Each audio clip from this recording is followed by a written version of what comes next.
Bienvenue au Culturel 2.0 et aujourd'hui, on reçoit quelqu'un qui nous est très cher, qui a trois passions dans la vie. Dans mon livre à moi, il y a trois passions. Il y a l'écriture, il y a le jazz et il y a les femmes.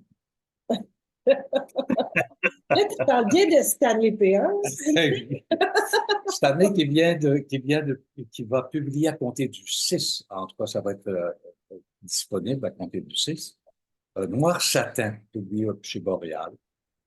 C'est un volumineux, si on veut. Mais je pense que je vais laisser Stanley nous présenter son livre lui-même. Bonjour, Stanley. Bonjour. Alors, Noir Satin, c'est un recueil de chroniques dont quelques-unes ont paru dans L'Inconvénient, un magazine auquel je contribue comme chroniqueur de jazz. Et pendant les derniers mois, pendant la dernière année et demie, j'ai beaucoup écrit sur les femmes oubliées de l'histoire du jazz, c'est-à-dire des artistes, pas forcément les chanteuses, on les connaît les chanteuses, on les connaît les Billie Holiday, les Sarah Vaughan et Ella Fitzgerald, des artistes qui étaient soit compositrices, soit arrangeurs, pianistes, trombonistes, trompettistes, peu importe, enfin, qui ont connu un certain succès de leur vivant, qui ont été respectés par leur père de leur vivant, malgré tout ce qu'elles ont pu en arracher, et qui sont un peu tombées dans l'oubli depuis leur disparition, parce que l'histoire du jazz, comme l'histoire en général, est écrite majoritairement par des hommes qui les ont comme un peu négligés, voire oubliés, effacés même. Donc, je me suis penché sur des cas comme ça, des cas célèbres, et je retrace un peu leur trajectoire dans Noir Satin.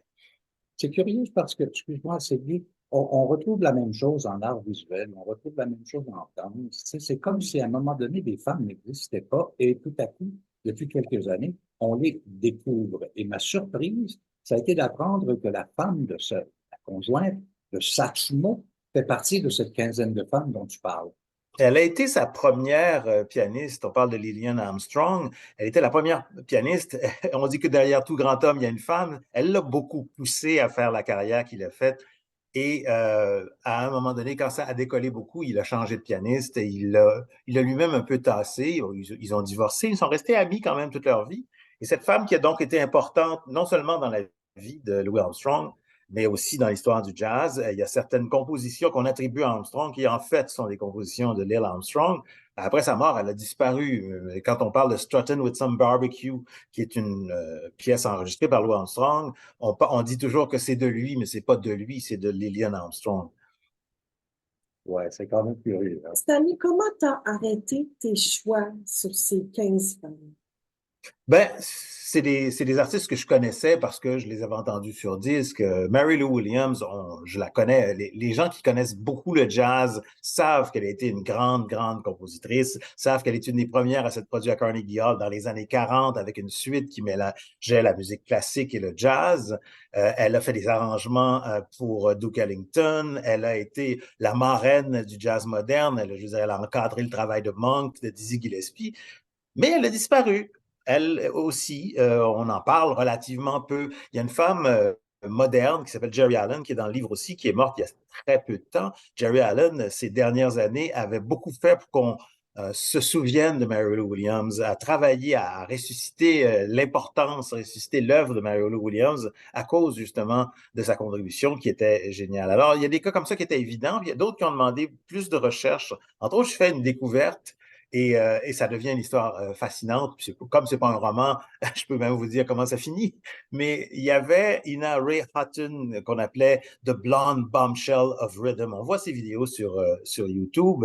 Alors, c'est une pulpeuse blonde qui a été la première chef d'orchestre de jazz, qui danse en dirigeant son orchestre et tout, et qui a eu, encore une fois, grand, grand succès, qui a animé les émissions de télé dans les années 50, mais qui a débuté dans les années 30.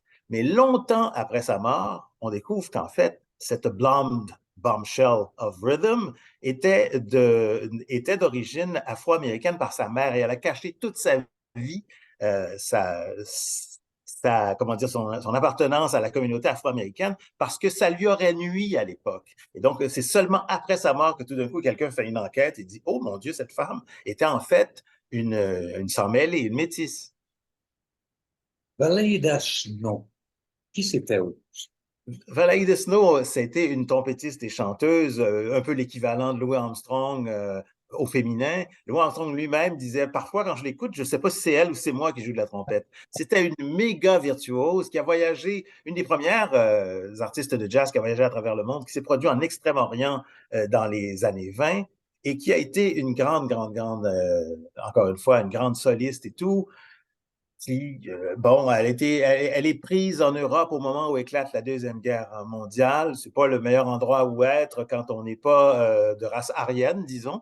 Et Valérie Dessau qui revient aux États-Unis après, bon, elle a une carrière qui a continué, mais elle n'a jamais atteint les sommets qu'elle avait connus avant les années 40 aux États-Unis.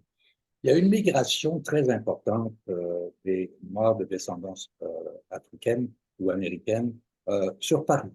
Parce que les années du bebop et les années des caves parisiennes pullulaient de ce talent qu'on ne reconnaissait pas nécessairement ici en Amérique. Ben, ça commence dès les années 20, puis je veux dire, avec la Revue Nègre, puis Joséphine Baker, il y avait déjà une espèce d'engouement pour la culture africaine et des diasporas africaines, donc la culture nègre, on avait le droit de dire ça dans le temps. Et donc, justement, certaines de ces femmes que j'évoque dans ce livre ont connu Joséphine Baker, qui les a aidées, qui a été leur amie. Et donc, il y avait cette espèce d'ouverture de la culture française à cela. Qui a beaucoup servi justement le rayonnement du jazz en Europe. Puis il y a presque personne que j'évoque dans ce livre qui n'a pas eu un moment européen et français dans sa carrière. Dirais-tu, Stanley, qu'il y a une belle relève présentement? Tu veux dire pour les femmes? Oui. Moi, je dirais que les choses changent et c'est ce que j'avance dans ma préface, c'est que, voilà, ce n'est pas d'abord que le jazz qui a vécu ça. Winston évoquait d'autres disciplines artistiques, mais même en musique, la sœur de Mendelssohn était une compositrice, elle aussi, que j'évoque, et qui a été complètement oubliée. En fait, son père lui avait déconseillé de faire carrière parce que c'était pas saillant pour une femme de faire carrière comme musicienne et compositrice. Et donc, aujourd'hui, mettons, prenons juste le Québec. Au Québec, on a une espèce d'éclosion de pianistes dans le sillage, disons, d'une Lorraine Desmarais.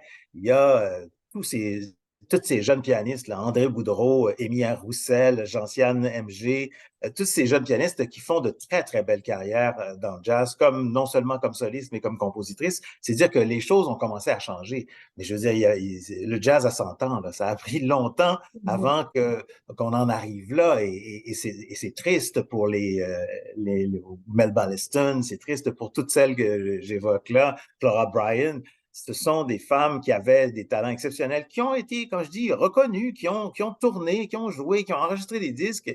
Et puis, sitôt elles meurent, sitôt leur œuvre tombe dans l'oubli. Ah, c'est un peu moche, tout ça. Mais j'en reviens à Gilles Archambault, qui a écrit la préface de ton livre, qu'on va pouvoir se procurer à compter du 6, Noir Satin. Par curiosité, j'aimerais savoir si tu as appris à Gilles Archambault, qui est un féru de jazz depuis toujours, des choses qu'il ne savait pas nécessairement. Ben, c'est-à-dire que les champs d'intérêt de Gilles et les miens ne sont pas forcément les mêmes. Je dois beaucoup à cet homme qui nous a éduqués en jazz pendant des années à l'antenne de Radio-Canada. Il occupait l'espace que j'occupe maintenant. On est de très grands amis, on a des discussions fascinantes quand on parle de jazz et il me l'a dit en lisant ça, il a découvert certaines de ces femmes-là. D'autres, il les connaissait déjà, ne soupçonnait peut-être pas tout ce qui s'était passé dans leur vie. Il y en a une qu'il aime particulièrement, qui est l'allemande du livre, Jutta Hipp, qui est une pianiste qui a émigré aux États-Unis dans les années 50, prise sous l'aile de Leonard Feather, qui était un grand critique, animateur de radio. Il faisait la pluie et le beau temps dans le jazz, mais alors c'est un cas de pré-MeToo d'une certaine manière, parce qu'elle ne voulait pas être son amante, parce qu'elle ne voulait pas enregistrer ses compositions à lui. Après l'avoir monté au nu, il l'a descendu en flammes. Elle a fini par quitter le milieu. Elle s'est complètement retirée. Elle qui ne connaissait personne aux États-Unis va finir sa vie comme couturière dans un atelier, une manufacture tout près de New York. Et quelque temps avant sa mort, les représentants de Blue Note, ayant fait leur compte, se rendent compte qu'ils lui doivent énormément d'argent. Ces disques ont continué à se vendre pendant des décennies. Alors, ils débarquent chez elle avec le chèque. Elle est étonnée. Elle jure en allemand, Mein Gott, ne s'attendant pas à cet argent-là, mais je veux dire, on était, comme je dis, très peu de temps avant sa mort, donc elle n'a même pas pu profiter tant que ça de cette musique, de ce que rapportait cette musique qu'elle avait enregistrée. Elle a fait 4 disques chez Blue Note, elle avait d'autres disques qu'elle avait enregistrés en Europe, mais elle était sur une lancée et pour des raisons finalement assez sordides, elle s'était retirée du milieu. J'aimerais rappeler momentanément ce que tu viens de publier également à propos de Michel Donato, une biographie complète, une biographie totale de son œuvre. Et je sais que le cheminement n'a pas été nécessairement très facile, mais le résultat est fascinant et absolument incontournable pour tout amateur du jazz. Bien, merci beaucoup. C'est vrai que c'est 5 ans de travail, cette biographie-là. Michel, qui était très impatient de la voir sortir, avec qui j'ai travaillé de très près dans les 2 premières années et demie, à peu près, on se voyait tous les mardis, on dînait ensemble, je l'interviewais, après ça, on recevait des gens, un invité par mardi qui se joignait à nous, des gens qui ont travaillé avec lui tout au long de sa longue carrière. On parle de 65 ans de carrière dans l'histoire du jazz et de la musique populaire au Québec et au Canada. Donc, ils ont défilé à notre table, on a voyagé à Toronto, aller rencontrer ses anciens collègues. Ça a été long de compiler tous ces témoignages et d'essayer de les fusionner dans un récit cohérent avec lequel j'essaie de placer Michel dans ce contexte historique, mais aussi de montrer Michel l'homme qui a subi un ACV en l'an 2000, qui l'a obligé à réapprendre à jouer de la musique, à jouer de son instrument, la contrebasse. Il y a un moment assez dramatique dans sa vie et dans le livre où il échappe son instrument parce qu'il n'est pas capable de le tenir, il n'a plus l'appréhension nécessaire dans sa main à cause de l'ACV. Donc, oui, c'est un travail différent, évidemment, de celui de Noir Satin, où ce sont des survols de carrière qui prennent à peu près 10-12 pages par personne. Là, Michel, je lui ai consacré presque 500 pages, mais c'est une carrière qui le justifiait. Je pense que il est important de dire que pour les amateurs de jazz, le livre Satin Noir sera disponible le 6 février. Il y a d'ailleurs un lancement qui sera, je crois, très couru parce que ton fan club te suit C'est toi qui l'as dit, je ne sais pas. qui te suit à la piste. On peut en témoigner tous les deux.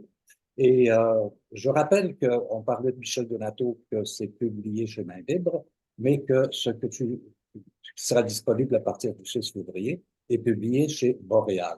Boréal qui a une collection vraiment super intéressante par rapport à ton travail et à la littérature en général. Et cette année, j'imagine qu'il y a d'autres livres en préparation. Non. 35 ans, Je travaille sur beaucoup, beaucoup de choses présentement. Tiens, je vous souligne ça parce que peut-être ça va vous intéresser. Il y a la harpiste Évelyne Grégoire-Rousseau qui lance également un album auquel j'ai contribué comme parolier sur 2 chansons. Donc, c'est Après la tempête, ça paraît très bientôt, puis il y aura le lancement le 20 février prochain au Vert-Bouteille. Ben, merci beaucoup, Stanley, encore une fois. C'est toujours un plaisir Merci à vous de deux. vous voir. Et on se donne rendez-vous lors du lancement le 6, et qui aura lieu à la librairie. À la librairie Résonance sur la rue Beaubien-Est, tout près de Saint-Laurent, au 40 Beaubien-Est. C'est mardi soir à 17h30, le 6 février, donc. Merci.